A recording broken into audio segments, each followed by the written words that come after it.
It's a good crowd. I'm glad to see everyone here. This is awesome. Everybody's fine. It's good.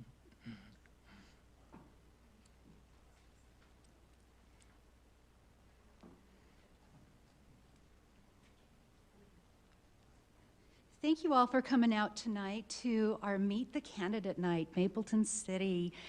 We are happy to be here and we thank Mapleton City. We are the Springville-Mapleton Chamber of Commerce, and we thank the city for allowing us to be here tonight to get to know these candidates a little bit better. We would like to excuse the mayor. He is coaching his son's Little League football team tonight, and they are in a championship, so that's pretty serious stuff, and we excuse him tonight. We appreciate all that he does in our city officials. We are recognized by our city officials here, some of our police officers and police chief and fire chief, and we thank them for their great service that they render to our city. We also see not only our sitting council members here, there's a couple other council members here as well to help support this night. We have our candidates here, and they are set in order of the ballot. On this side, we have Casey Beck and AJ Rounds, Reed Carlson, and Jim Lundberg. So I'm going to give you the rules for tonight, gentlemen. We'll be giving you 2 minutes to introduce yourself. There is a timer right here, and you have the yellow paper will be shown that will give you 30 seconds left, and then the red paper has the big stop sign on it, and so wrap it up and be done. The quicker we can wrap things up, the more questions we can get through. Over here we have Jason Packard and Kyle Marshall. They are part of the Mapleton Chamber Board. They'll be asking the questions tonight, as well as Leslie right here that's going to be the timekeeper and that will be keeping everybody in line there. The questions will be drawn randomly for each candidate, and they will have 1.5 minutes to answer. So just know that you've got 1.5 minutes. That can go really fast, or that could take a little bit of time. Once again, we're going to go ahead and ask the audience to please hold your applause in between comments, and at the conclusion of the evening, candidates will have 2 minutes to present their closing statement. One thing I do want to point out is that please, when you're answering the question, let's not interrupt each other. If you do have, are we allowing the 5 minutes rebuttal? Okay. Okay. Fabulous. So after your 1.5 minutes, we will allow a total of 5 minutes, including the 1.5 minutes, to answer the questions for any rebuttal or anything that you would like to add to the question. But after that, we will go ahead and wrap that up and give you the 2 minutes at the end for a closing presentation and statements. I think we're ready to go. So Jason and Kyle, it's up to you. Do you gentlemen have any questions on that? All righty. I don't think so. Okay. All right. Then I think we're good. Right? Let's get it going then. Let's start. Thank you and good luck. As she said, we'll be drawing these at random. They're just numbers, and there is one question that was submitted that is just new to us, so we'll draw that one as well. It's not assigned a number, but it's been given to us. We'll read it. I don't excuse Mayor Hakes, so I'll be asking him some specific questions. Should give him a hard time later after. on, right? Okay, if it's okay, we'll get started. We'll give each of you 2 minutes to do your introductions, and we'll start from left to right. Casey, you'll go first. Okay, thank you. So I'm Casey Beck. A few people have said, "Oh yeah, you're the guy that keeps on talking about the Mapleton charm," and yeah, that's who I am. About 6 years ago, when we moved to Mapleton, I was endeared to Mapleton. There were 2 parades: Pioneer Day and the first day of baseball, which is very small town and charming, and that's something that I just loved about Mapleton. About 3 years ago, a developer in my neighborhood tried to change my neighborhood. They tried to put 7 lots on one property, and it took about 2 years for us to win this battle. All neighbors were against this proposal. against this proposed development. We had a petition signed by everyone within half mile. It wasn't planned very well, and there were some problems with the infrastructure as well. And it took a lot for us to win this, and we won it in the end, but it's still almost passed. And so I'm running to make sure that developments like this don't happen. And we can't be against all development, all growth. It's needed, of course. We live in a reality. But we can make sure that we follow the guiding principles of the general plan. And that's what I'm about, making sure that we preserve the rural atmosphere that we have, emphasizing large lots, open space, parks, trails, etc. To do this, of course, we need to be smart about how we govern and how we do other things, of course. So public safety and public works, very important to us. There's a lot of best practices that we can adopt from other cities.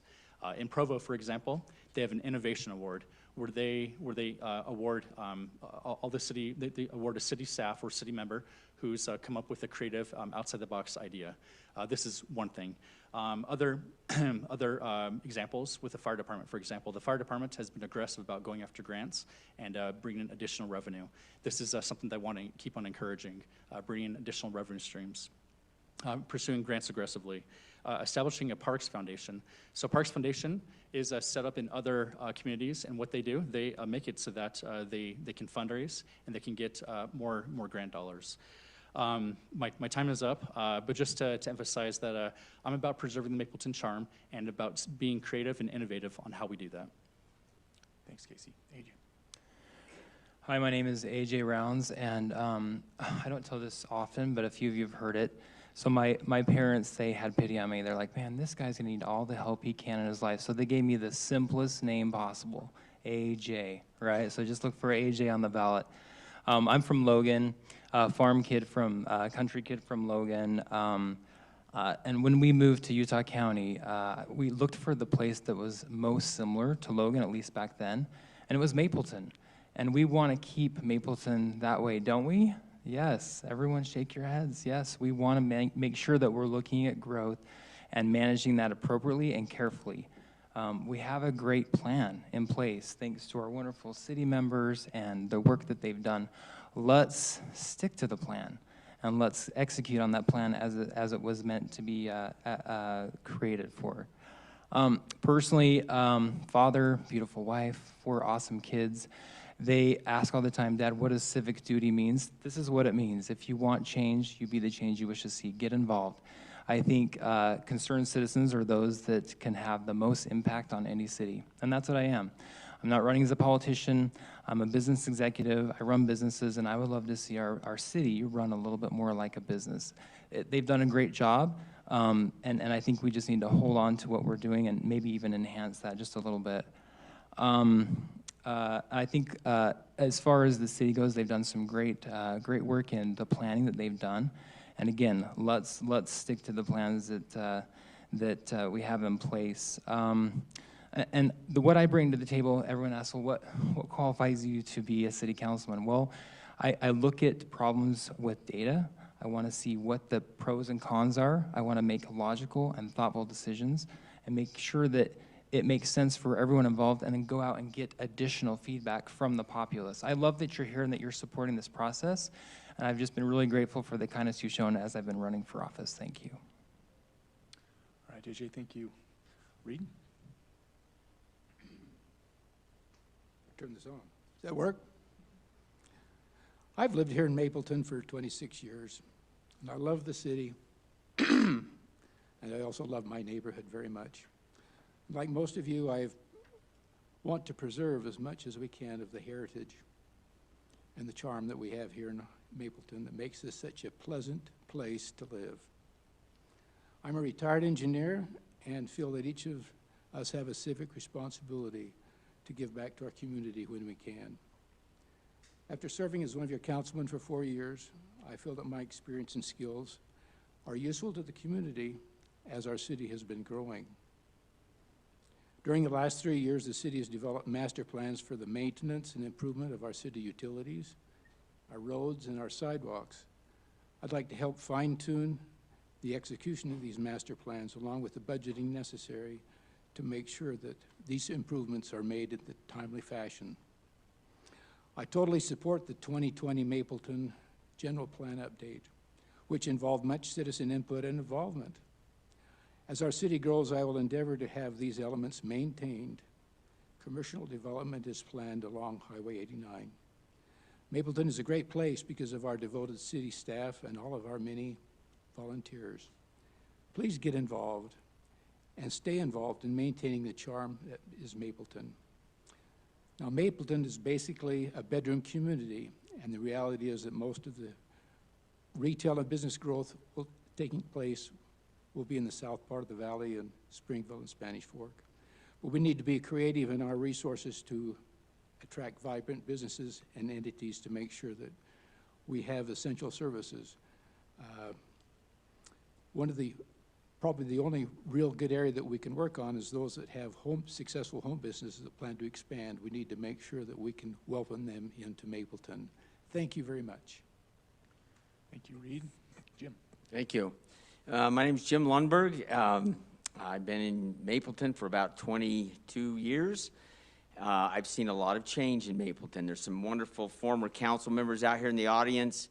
Even my former mission president and Sister Minor have moved into Mapleton since then, so I have to be on my best behavior. But I love Mapleton. That's the reason why I, like these gentlemen, want to serve, and I'm willing to serve if ultimately I can do and provide whatever benefit I can to the city.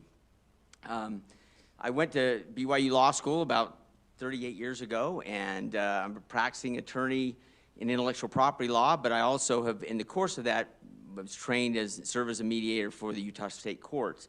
And I brought that background with me to the city council, and when I first got on the city council, we had 9 separate lawsuits against our city, and we were spending a ton of money. We were spending over $1 million a year in litigation fees.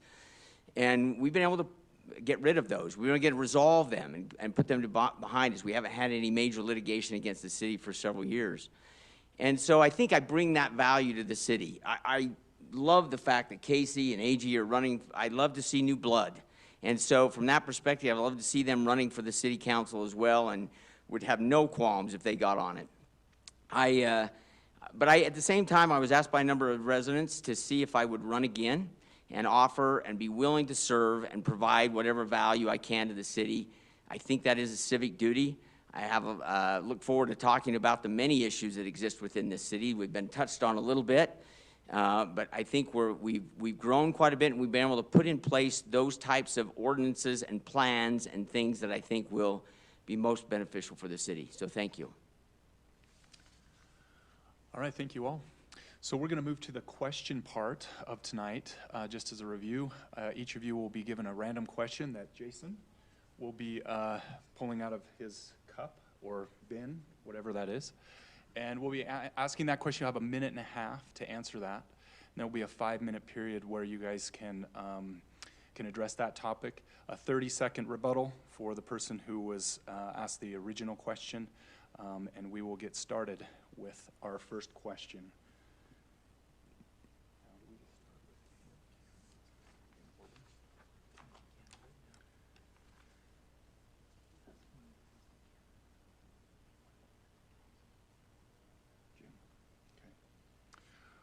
All right, Jim, you'll be first. Okay. Question number 12. Question number 12 is, what is the city budget annually? Wow, that's a good question. It changes, and we've revised it a little bit over the last little while. I don't know the exact number off the top of my head right now. So that is something that we constantly revise through the course of the year, and there'll be issues that come up as part of that budgetary process that we will be subject to considering and changing that throughout the course of the annual year. Like I said, we have historically spent a ton of money on outside attorneys' fees. We've been able to avoid that in the last few years. The hope and the expectation is that with our new fiber optic and internet access, that we'll be able to roll out plans that bring revenue into the city, that give us the revenue. One of the concerns that many of the residents have is, of course, the high property tax values. and the tax obligation and burdens that creates. Until we have additional revenue that we hope to get, and based on our due diligence, absolutely believe will come from our fiber optic internet, we'll be able to better facilitate and provide relief for some of those high property tax values. So I think that's a great opportunity for the city, and we'll continue to work forward to get that rolled out. Thank you. So I thought the number was 6.7 million, and what I think is surprising is how much higher budgets Springville and Spanish Fork have, for example. I want to say that the Spanish Fork budget is upwards closer to 100 million. It just shows that we need to be more efficient in our spending, and that kind of goes back to my theme of being smart and innovative and creative with the money that we have. We don't have very much budget, but we can do a lot with it. We can do more with less, essentially.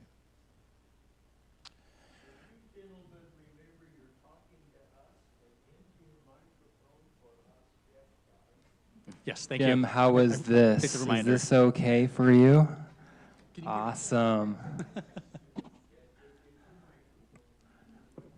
Almost eat them, right? Have a hold right there.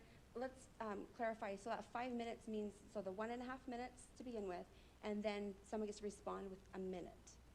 And then the rebuttal back and forth. Within those 1 minute each, it's 5 minutes max. Does that make sense? Oh, 5 minutes for each question. Yeah, 1.5 minutes, then you can respond for a minute. Then someone else can respond for as much time as, in that minute. But a 5 minute maximum. Okay. Per question.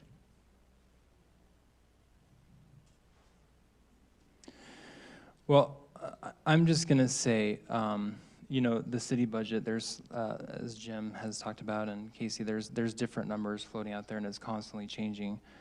The number that I thought I saw in one of the recent city meetings was 19 million and change, around 20 million was the city revenues.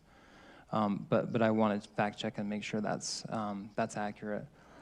What I think the city can do with budgets is, like Casey was saying, that was a great response. Let's be creative with our budgets. Number one, we're blessed to live in a city where many people have wonderful resources they're willing to give to the city that they live in to make better. Why don't we ask some of those folks for help on certain projects that would help beautify Mapleton, AKA maybe the pickleball courts or other projects like that that enhance Mapleton? We simply need to ask, and then that saves some of the city budget for other projects that are going on and happening. Certainly our city budget is a main concern for, I guess, everybody, for every city council, to make sure that we manage things properly. One thing that has kind of been neglected here, which needs to take place, is the maintenance on our systems. And I think now we're getting a hold on that, but we need to be very careful with what money we have so that we can keep maintenance going and improving the roads and the culinary water system and everything else that we have with utilities. So I think the prime thing is to fiscally manage what we have and not expect a lot more. Jim, you don't have anything to add to that, right? 30 No, seconds. I think, like I said, I think the key issue for this city going forward is going to ultimately be the revenues to the city. And so we're putting in a new sewer. We just approved a sewer bond. We have a new sewer obligation in order to make sewer available to our residents. We have, as we all know, road issues with respect to the maintenance. So we have a road maintenance plan that requires ongoing and continuous maintenance. It's much less expensive for the city to maintain those roads on a regular basis as opposed to try to fix them and come back later. So there's lots of ways that we can cut the expense and the cost of the city through good management that needs to be, that we can't push things down the road and hope to pay for it another day, because ultimately the revenues to the city that we need to pay for it are something that are a finite resource, and we have to manage those as best we can and prepare for the future. All right, thank you. We'll move on to the next question. 6 here. When you hear about something that concerns you in the city, what steps would you take to see that concern resolved? This will go to Reed. I think that's a citizen brings forth a concern. That's a concern. I think it's important to listen to what the concern is and then bring it to the attention of the person or the appropriate staff member to make sure to see some background on the issue, to make sure I understand what the issues are. Maybe there's some past history with it. Maybe there's some problems with it. Maybe there's some legal things that we aren't following that we need to follow. Maybe there's some legal reasons why we aren't doing what we're doing. There's all kinds of reasons. Those need to be investigated. And when they're investigated, then we need to bring an answer back to the person that raised the issue. And if there's something that needs to be done, I think we should, as a city council, look at what we can do and talk to the staff and maybe resolve the issue if it's significant. Because it's important to take care of a concern. Thank you. I was talking with someone recently. Is this loud enough? Okay. And they had shown me 3 years worth of emails back and forth with the city staff. In my company, we've always been taught, if you can send an email, send a chat. If you can send a chat, just go over and talk with them. And if people can just be in the same room and talk with each other, a lot of these problems will just go away. Yeah, I couldn't agree more. I mean, I can't tell you how many times in my own company, someone's had an issue or a problem, and they talk to one person who then talks to another person who then talks to another person, and it's just this long daisy chain, and by the time you get done, you're like, where are we at with this thing? So literally, I think it'd be so nice if someone has an issue, they bring it to the city, and the city council member goes and talks with them and understands the issue, and then gets in the same room, like Casey was saying, with a staff member of the city and said, let's talk about what this looks like and what the pros and cons are about this particular issue, and then we address it and fix it right then and there if we can. And I greatly appreciate everyone here. The fact that you guys are here and you're taking an interest in what the issues are for the city is so important.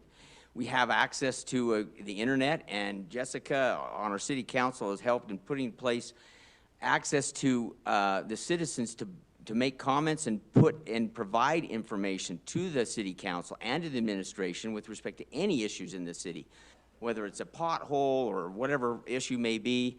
Those things are so important for the city. I've learned so many things that I didn't realize were issues, whether it relates to a development, whether it relates to a particular road, whatever it may relate to, that has educated me from the standpoint of, we need to address these things. We need to address this, which otherwise I would not have been aware of. So your involvement, your ongoing involvement, whether it's by making comments on our internet page or coming to the city councils for the public forum and presenting your concerns to the city, are so very important. Follow us on social. And I guess my rebuttal would be, I agree with everything. The main thing is when somebody brings a concern, we need to provide a response back to them. It may not be what they want to hear, but it needs to be the truth and what we expect to do or what we can't do or why we can't do it. But I think when a concern is expressed, we need to provide a response as well. Thank you. Thank you. Angie, this is for you. When the council is faced with a major issue or decision, what will you do to solicit feedback and involve residents? Wow, thanks for that question. Great question. And I think that's one thing we can do better as a city is reach out and get additional information. So the question is, if there's a problem, how do we go out and get feedback? Well, number one, I think we make sure that everyone knows when certain city meetings are happening, and that goes out in the newsletter, it goes out on the social media. I believe even there's emails that go out occasionally. So that's one way, but I think the other thing that we can do is be a little more specific about who it could affect on certain issues and reach out to maybe those specific geographic areas. Like, for example, if it's a growth problem or you know, a commercial issue or a parks problem or something, then yeah, let's reach out to the people specifically that it affects and bring them in and say, hey, let's have a discussion. Let's talk about why this is so concerning to you and what we can do to address it or fix it.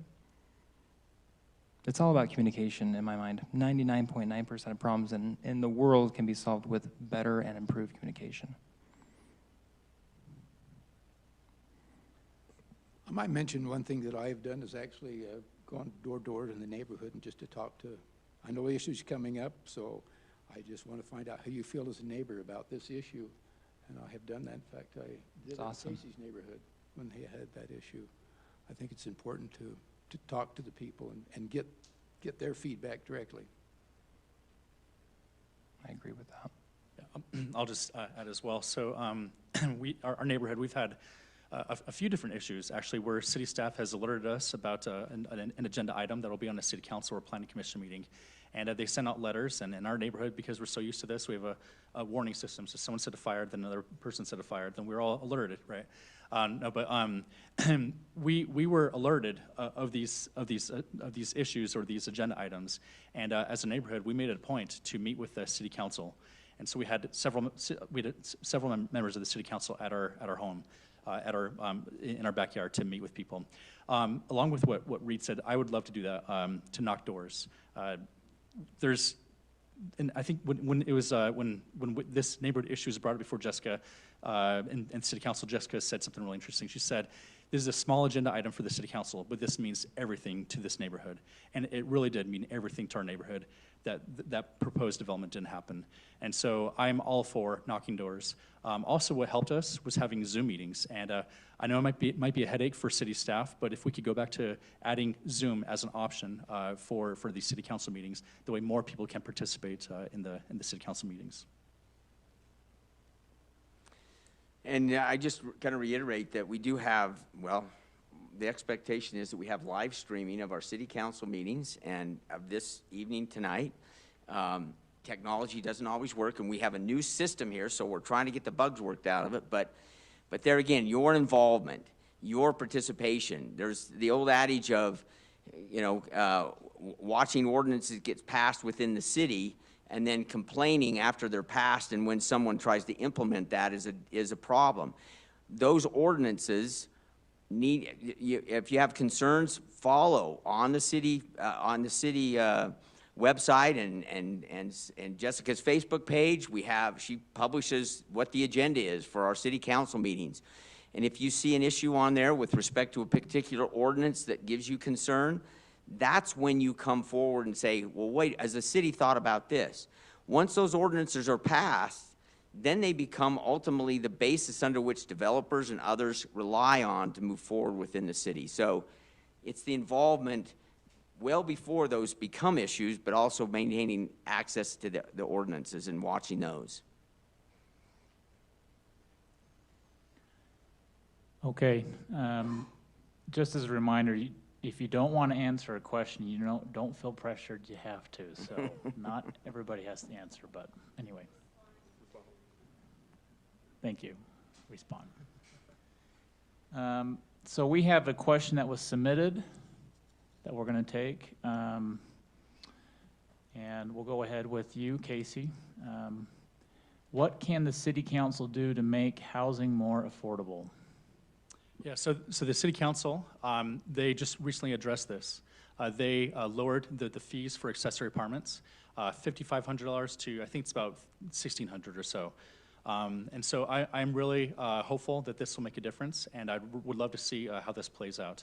We're given guidelines by the state, and I know in the general plan, there's other developments and plans that are made to address this issue, which is a very important issue, of course. When you cross the train tracks, the property taxes rise about 25%.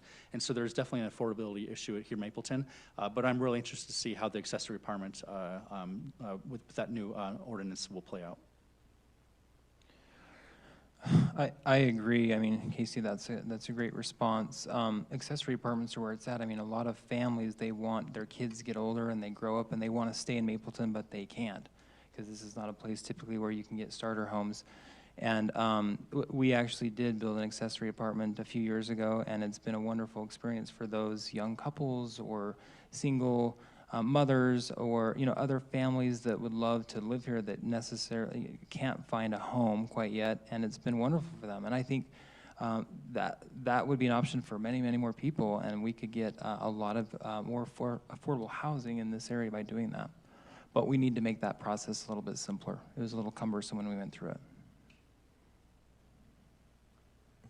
Doing affordable housing in Mapleton is quite a challenge because because of our location. We don't have public transportation. At that place, you can't walk to a store. You have to always get in a car to go somewhere. And we've basically taken the premonition that the best thing to do for us is accessory apartments, and which I fully support, and which we have one in our home and have had for many years. And yeah, just to the point of, not only did we lower the fees associated with that, but we also changed the requirements that allows for accessory apartments so that it makes it more feasible in many instances. But there's, again, that's the case of an ordinance that came before the city, and there was lots of issues and discussion about it, and the city made their best decision on it. We went through the process of approving a new general plan and to order to study the land use within the city, moving a lot of our high density out towards the mouth of the canyon. There's a potential for apartments and townhomes and things out there, but ultimately that was part of a process of getting citizen input for our general plan and making changes to that general plan that made sense and it was acceptable to the majority of the city residents. So we do our best to try to do that, and we'll continue to try to do that, but that will be a continuing process. I'll give 30 seconds, right? So just to add, when that workshop was done 2 years ago, over 75% of residents wanted half-acre lots or higher, and single-family housing. And so clearly, what Mapleton residents want is to preserve the Mapleton charm, larger lots, rural housing, or rural atmosphere. Accessory apartments is a great way to go about that. And so I'm grateful that the City Council took the action of pursuing that avenue over townhomes and condos and other affordable housing. And so I'm very supportive of going that direction. Okay, thanks. Next question. What is your definition of transparency, and address how you intend to improve transparency between the city and its citizens? Definition of transparency is I want the citizens to know exactly what everything is going on in this city, and whether that's with respect to discussions, with respect to a proposed development, with respect to plans for a new sewer system, with respect to our roads and obligations there. I think one of the ways in which we've tried to increase transparency is to be able to we've learned through this pandemic that Zoom meetings were a pretty awesome thing. You have to have good internet to do those things, and ultimately that leads to potential for home businesses and otherwise, but also hopefully will allow us within the city to have streaming of our business, of our city council meetings and our planning commission meetings, so that you as residents are better able to be informed, understand what's going on within the city. I think transparency is critical from that perspective of asking questions and coming to the city council. And there's nothing more that I appreciate more than when a resident comes before this city council at the public forum. You're first on the agenda. You don't have to wait for all the other boring stuff that we do. You can bring a concern and address the entire city council the very first thing. There's nothing more that I appreciate than having that done, because it brings, and there's interaction with the city council, and it opens up and brings that transparency. Certainly, I think as a public official, we're hired by you, so therefore you need to know what we're doing. I think Mapleton has improved quite a bit, especially with trying to do the Zoom and more online things. One thing I think we probably could maybe improve on sometime is maybe even more time for notification when it affects neighborhoods. That's probably something we might could do a better job, because that seems to be a real hot issue among things. I love some of the things that some of the current council members are doing, like Jessica with her Facebook posts, and Leslie with her videos that she releases quite often about what's happening in the city. I think all those things are helpful. Emails that are going out, newsletters that are going out. What I would like to do is to hear from you. What communication channels are we not yet using that we should in Mapleton City, and give you the information that you need in the way you want to see it. I think that's where we all win, because certainly there's things that we're not doing yet, but we probably would if we understood how you want to receive your information. Yeah, I think that's a good answer, because I think our current city council members do a really good job of that, posting on social media. I will add that I'm actually kind of surprised at how often I get this question on the doorstep. Transparency has been an issue in the past, and citizens and residents still have this concern. And so the advice I give to everyone is, with the city council members, they work for you. Grill them, make sure that you're holding them accountable, make sure that you're being involved in the process. And again, I would like to knock on doors more, especially when these issues are on the agenda and they affect you personally or your neighborhood. And so for transparency, just make sure that you're making sure that the city council works for you and that you're grilling them often. Okay, thank you, gentlemen. Number 7, and this will start with Reed. In reviewing the city budget, what changes do you recommend?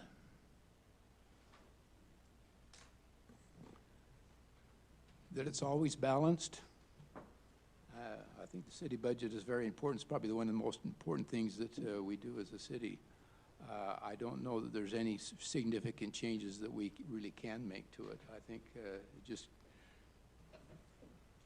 we need to be flexible as challenges come up. I think during COVID, why we had to make a few changes to the budget, but virtually, I think we need to stay with the budget that we have. So I don't really know that I have a lot of comments in that regard, because I really don't want to change the budget that much. Just making sure that it's always balanced. What I would love to see, yeah, I agree with Reed, balance for sure, you know, as a #1 requirement. I would also love to see more of the departments within the city be self-sustaining or self-supportive, right? For example, what I mean by that is has some fantastic discussions with Nick Glasgow with the fire department. And did you know, and Nick, don't quote me on the numbers, but they make about $5,000 for every emergency transfer they do from Spanish Fork Hospital to Utah Valley Hospital. Well, if we 30x those, even 35x those, meaning 4.76 transfers per week, we're not paying anything out of city coffers for our fire department. They're self-sustaining. Awesome, huh? So why can't we do that with more of some of our departments in the city, or more other ways to help become more self-sustainable, and so we're not using city funds for those types of things? Love that you're doing that, Nick, with the fire department. That's fantastic. And AJ, I love that you brought that up, because that is a real good example, again, of how we can be smarter and more efficient about how we go about funding the needs and wants of Mapleton residents. There's a lot of grant money out there, especially now. The federal government is throwing out a lot of money. And if we can be smarter about how we approach these grants and put more resources into approaching these grants and really pursuing them, I think it'll provide a lot of help, just like it's helping the fire department. And I'll just add one more thing with the budget. I think city staff is doing a great job. The only thing I would probably just add in this area, when I would speak with some city staff employees, there were a few budget items that they hoped would have been on the budget in the end. And so perhaps there just need to be more feedback loops with employees. But again, I think the city staff has done a great job with putting the budget together. And I would reiterate that with respect to our city and staff and working to get access to grants, both with respect to our trail, with respect to our pickleball courts, new pickleball courts, and getting that recreation funding that helps the city provide for those. In reality, our primary and most significant budget is our public safety. It's $1.5 million for next year is our budget for our public safety, but that is the most fundamental and essential thing that we as city council need to ensure that we provide for our residents. And I think every one of us would agree that both the chief and Chief Glasgow have done some amazing things to increase what has been a fantastic public safety in the past, but make it spectacular. And the awards and everything that we get for our public safety is amazing. We've been able to eliminate things within our budget. We used to have a court system that we had to pay for here. We've been able to contract with Springville to reduce that, so we no longer have it here, and we're contracted with Springville. So those are things that there's constantly evolution within our city to do that. All these things, I think, are good suggestions. I think the main thing is that the budget can be flexible, but it can only be flexible when we have the resources to do it. And we have been able to take advantage of a lot of grants that have helped us a lot, but we can't plan on getting a grant unless we, by our spending, we need to make sure we have the grant before we do the spending, that's for sure. Thank you. Okay, we'll start with AJ on this one. What are your thoughts on providing bonus incentives for developers to utilize TDRs? In which zones should TDRs be used? Oh, man. You're talking to the guy that least likes TDRs. I don't know if anyone else feels that way, but I think that's a huge challenge we have in our city. I really don't know if I want to comment too much on that. I think what I would say is I would like us to see more developers, utilize more developers here locally in Mapleton that live here. And I think I was talking about this with some of you folks in the audience, that if developers live here and develop here, I think it's going to look a whole lot different than if it's an out-of-state entity or an international entity, for that matter, that's developing here that has never seen Mapleton. So the more we can do that and encourage that with or without incentives and TDRs, I think the better.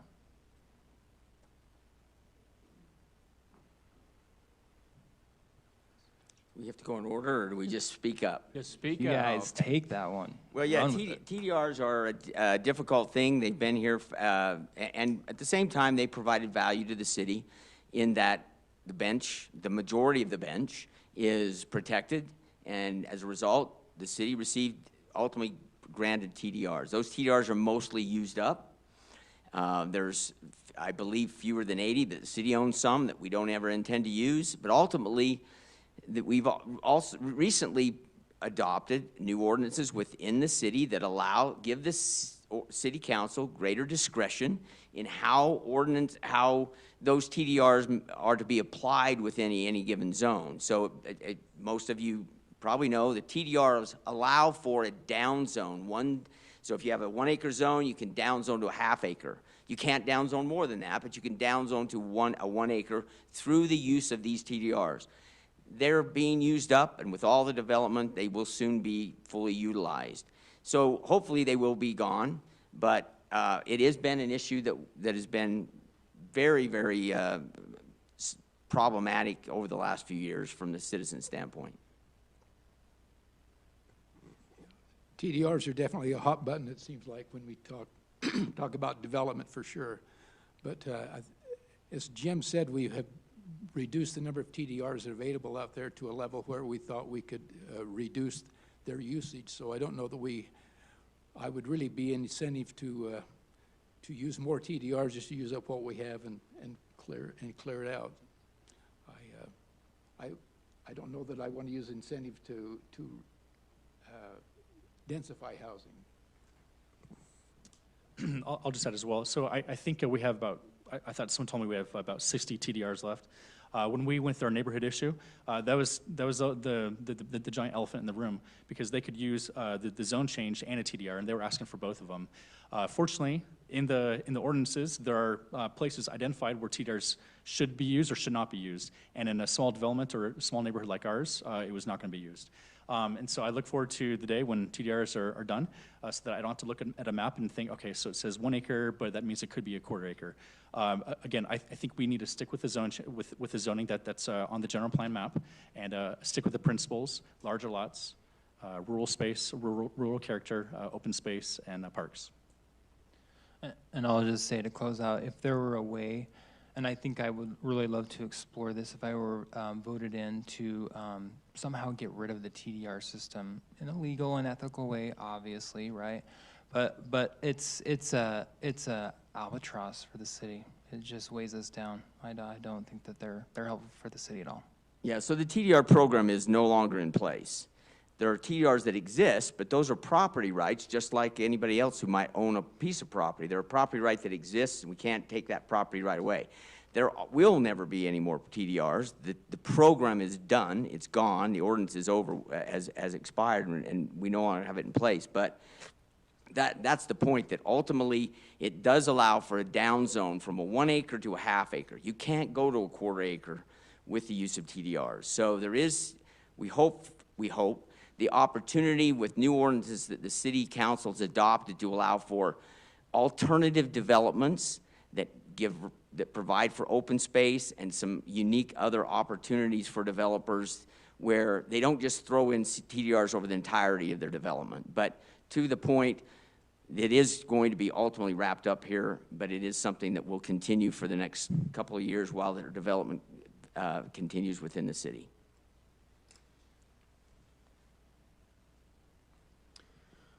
Well, that does it for tonight. We'd like to thank all of our candidates for you being here and answering the questions for your civic duties. It was a great night in talking about Mapleton, and we will actually give each of you 2 minutes for some closing remarks, and those closing remarks can address maybe some questions that you didn't have enough time to answer. Whatever it is that you guys would like to say in your 2 minutes is yours. And we will give you that time now, and we'll start with you, Casey. So when the when the general plan was updated 2 years ago in these workshops, 85% of Mapleton residents think that Mapleton is growing at an alarming growth, or at an alarming rate. And this is why I joined the race, why I wanted to run for city council. I too think it's growing at an alarming rate. I live on the south end where all that development will be happening. And I've heard that there's up to about 1,700 units that could still go in. It's very important to me that these developments are done right and that they follow these guiding principles that we've developed. With all this growth, there'll be additional challenges that will happen, of course. We need to make sure that our public safety is up to par. Public works, sidewalks, very important. We can accomplish all this. It's not an or, it's an and. We can do this and this. We can make sure that Mapleton is rural and has this charm and still have nice things, which we want. We want sidewalks. We want roads that are repaired. And we can do this by being more efficient and encouraging creativity and innovation.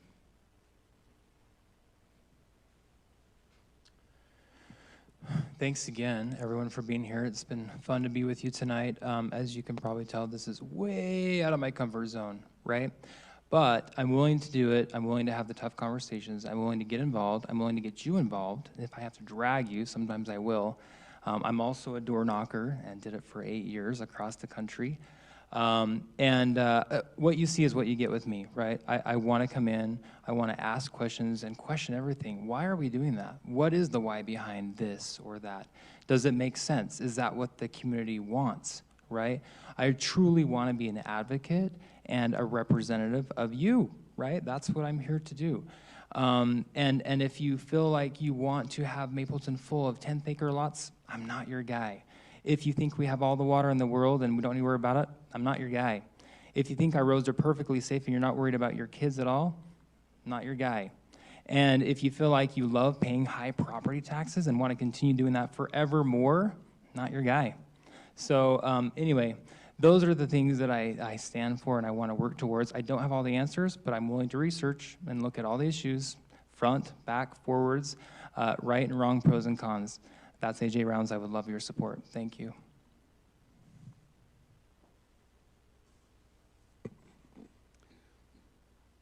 It's good to see each of you here. I think each of us fell in love with Mapleton. It's a great place to be. I think I've been talking too much today. I'm getting hoarse. Sorry about that. But what makes our city great is the volunteers, the people that live here, and that's each of you. One thing that I like to see is city involvement. I'm always a little bit dismayed when we have council meetings and nobody's here.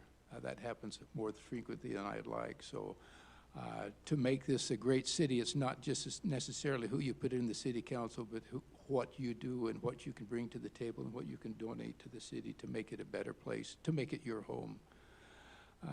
I have, in my career, I've been an engineer. I've been involved with all types of construction projects, project management, all kinds of things.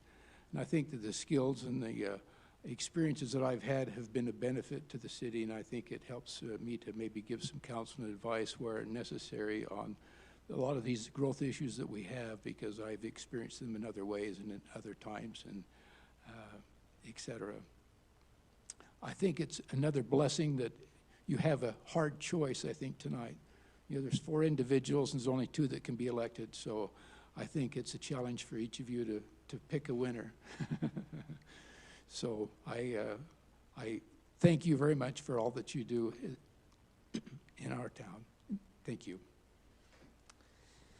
I would just reiterate our thanks for you for coming out and being involved and trying to understand the issues and the concerns of the city. I serve on this as the chairman of SUMWA, which is South Utah Valley Municipal Water Users Association, and I get to visit with a lot of the city council members from each of the communities around here, and they all have the same issues we have. Development is a significant issue, and it is something that they're all dealing with. They're all struggling with.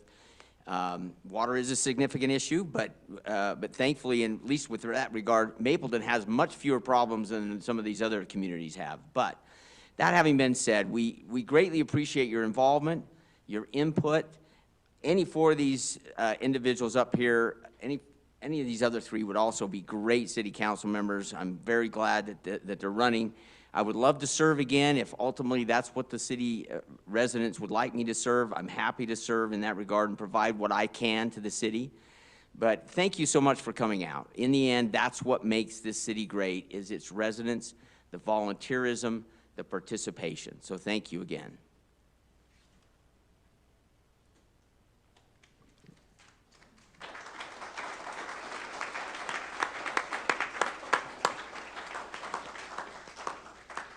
Casey, AJ, Reed, Jim, thank you for your time and talents that you've shared with us tonight. And thank you for coming out.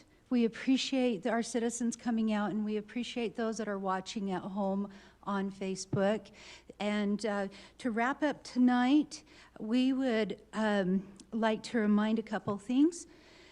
Look for your ballots. They will be in your mailbox after Tuesday the 12th. And then also these candidates will be available for questions after we wrap up here. And once again, thank you to the Mapleton City for allowing the Springville Mapleton Chamber of Commerce to come and conduct this debate. We appreciate your time. Thank you.